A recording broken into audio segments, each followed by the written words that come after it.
중간에 110.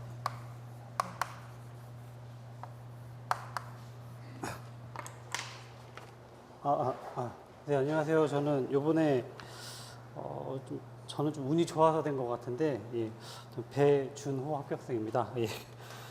제가 그 앞에 하신 분 되게 좀 잘하시는 분이세요. 저에 비해서는. 저는 사실 좀 운이 좋아서 된 것 같고, 그런데 제가 참고하실 만한 게 좀 몇 가지 말씀드리면 아마 준비하시는데 도움되실 게 있으실 것 같아서 그걸 좀 말씀드리려고 왔습니다. 저는 보시면 이제 요번에는 뭐 용어는 166점 나왔고요. 운이 좋아서 이제 3교시 때 200점이 나왔고요. 그리고 총점으로는 이렇게 나왔는데, 제가 111회부터라고 적었는데요. 이거 111회는 제가 기억하는 거고요. 제 기억이 맞으면 저는 101회 때 또 시험을 봤습니다. 예, 101회 때도 보고 거의 뭐 20회 가까이 보다시피 했으면은 한 3으로 하시면 거의 한 6년, 7년 뭐 그 정도. 예. 옛날에 하다가 중간에 포기하고, 옛날에 하다가 중간에 포기하고, 그러다 보니까 이렇게 오래 걸렸습니다. 오래 걸렸고요. 본격적으로 시작한 거는 사실 111회부터 하다가 제가 한 8, 9개월 하다가 또 중간에 일이 있어서 포기했습니다. 1년 동안. 그리고 본격적으로 한 거는 작년 11월, 10월 그때쯤에 저희 스타디 뭐 다른 건 다 들었으니까요. 그 교수님들이 진행하시는 스타디를 듣게 됐고요. 솔직히 말씀을 드리면 제가 그 스타디를 듣기 전까지는 저기 대충 적은 게 이거였습니다. 55점 계속 왔다 갔다 했습니다. 55점 정말 잘 나오면 57점. 근데 다음에 시험을 봤는데 또 55점이 나오더라고요. 그래서 나 원인이 뭘까 혼자 생각을 했는데, 결국은 제가 이제 스타디도 제대로 안 하고 그 모의고사도 제대로 안 하고 그러다 보니까 캐치가 좀 안 됐었던 것 같아요. 근데 이제 진행을 해보시면 강의를 이제 따라가시다 보면 그 느시는 게 아마 느껴지실 것 같고요. 제가 경험한 거로는 제가 가장 많이 도움이 됐던 거는 이제 스타디 부분을 할 때 시험을 보시면서 서브노트를 만드시게 되실 거예요. 근데 그 부분이 사실은 제 컸습니다. 저는 그 전까지 57점 나오던 게 스타디 끝나고 59점으로 바로 넘어갔거든요. 근데 59점을 저는 이제 연속 2번 맞았습니다. 네, 연속 2번 맞고 또 왜 나는 계속 59점에서 노나 생각을 해봤는데, 결론은 이제 용어가 아마 이제 시험 보신 분들 많이 얘기를 하시는데, 용어 점수가 안 나오시는 게 저도 그렇거든요. 사실은 내공이 부족합니다. 저도 제가 인정을 하는 부분이고. 그런데 저기 200점 나온 부분 있지 않습니까? 저거 같은 경우는 뭐가 있냐면 예상 문제가 좀 맞았습니다. 예, 제가 스타디를 하면서 했던 부분들이나 그때 나왔던 내용들을 이제 수업을 하고 급해도 그날 나온 중요한 내용들이 있습니다.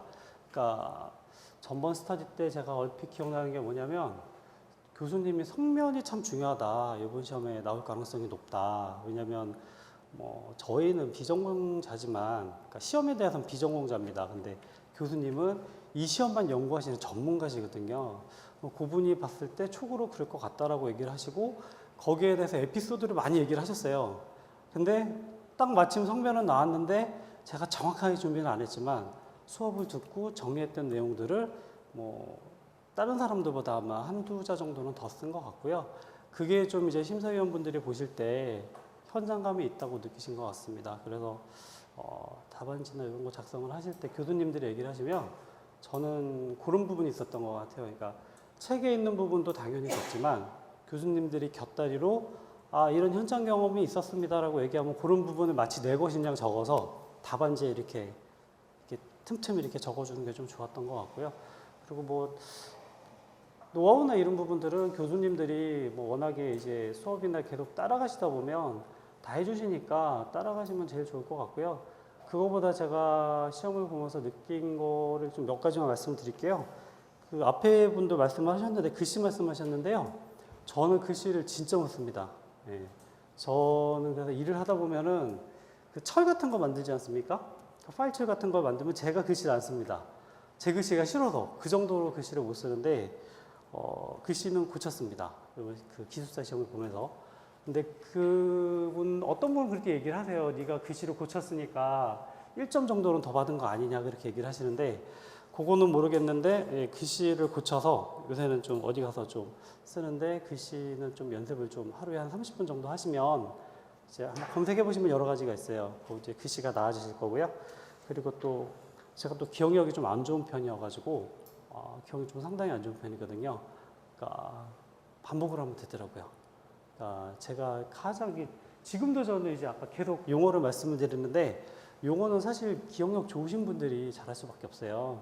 그러면 본인만의 용어를 정리하는 것도 아마 스타디나 이런 데 가시면 막 자료가 되게 많으실 거예요. 그 기준을 잡으셔가지고 계속 반복하시는 밖에 없습니다. 저 같은 경우는 책을 만들어가지고 갖고 오진 않았는데 요만한 노트가 있습니다. 이게 B5 사이즈인가? 거기에다가 키워드하고 용어, 키워드, 그림까지만 딱 해서 그거를 기출문제를 다 정리했어요. 한 20회분 정도를 정리를 해서 그거를 제가 한 출퇴근이 1시간씩 걸리니까 처음에는 엄청 시간이 오래 걸리는데 이제 어느 정도 연습을 하고 나면 그거 한 번 다 보는데 하루에 2시간이면 봅니다. 아침에 지하철 타고 서가지고 이렇게 보고 퇴근할 때 또 이렇게 보고 한번 중요한 건 한번 왜냐면 이제 너무 다 아는 거는 계속 보실 필요가 없으니까 하시다 보면 그렇게 되는데 그런 걸 통해서 좀 저는 좀 극복을 많이 했습니다. 제가 여기에 59점 받았을 때 한 번 이 150점 나온 적이 있어요.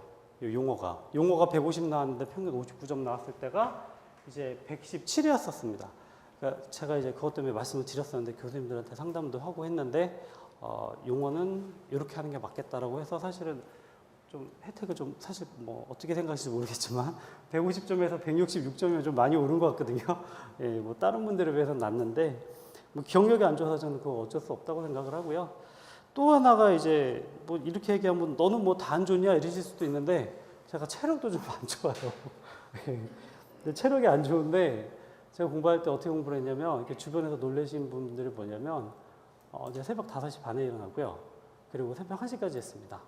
예, 물론 중간에 졸면 엎드려서 자기도 하고 그건 어쩔 수가 없는데 그렇게 할 수 있었던 이유가 뭐냐면 이제 점심시간에 오침을 항상 지키시고요.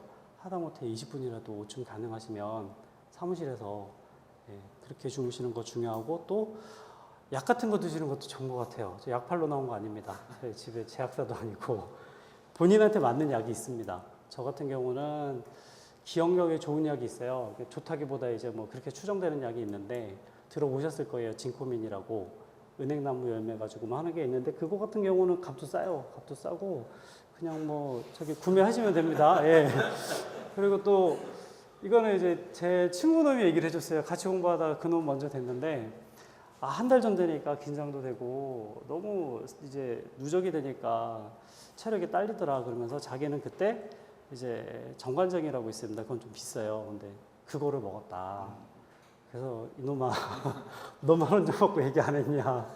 그 놈은 합격하고 저는 이제 그 얘기를 듣고 저도 이제 먹기 시작해서 그게 또 맞으신 분이 있고 안 맞으신 분이 있으니까 그리고 비타민 같은 거나 뭐 많이들 있으세요. 검색해 보시면 아로나민 골드 뭐 비타민 오메가3 뭐 그런 거 한번 하셔가지고 꾸준히 복용하시는 것도 좋은 것 같고요. 제일 중요한 거는 마지막 두 가지인데 하나는 아까 말씀 체력이 있고 또 하나는 습관적으로 이렇게 하시는 일정한 패턴을 유지하시는 게 효율이 좋습니다. 그러니까 불규칙하게 어떤 날은 아침에 공부하고 어떤 날은 저녁에 공부하고 이러면 내 몸도 불규칙하고 장소도 불규칙하시는 경우가 있어요. 저희는 제가 집에 들어가면 집에서 공부를 할 수 있는 환경이 아니어서 제가 보통은 이제 회사에서 10시까지 있다가 집에 가면은 집 앞에 카페를 가서 새벽 1시까지 이렇게 공부를 하고 들어갔습니다. 카페가 딱 1시까지 하거든요. 그 패턴을 찾아낸 거예요. 집에 들어가면 제가 못하고 그리고 보통 휴일날 뭐 집에 사람이 아무도 없다 그러면 그렇게 생각하시잖아요. 이번 주 일요일은 도서관 가기 귀찮으니까 나는 집에서 공부를 하겠다. 절대 못 하실 겁니다. 예, 하시는 분 정말 그분은 기술사가 아니고 뭘 하셔도 됩니다.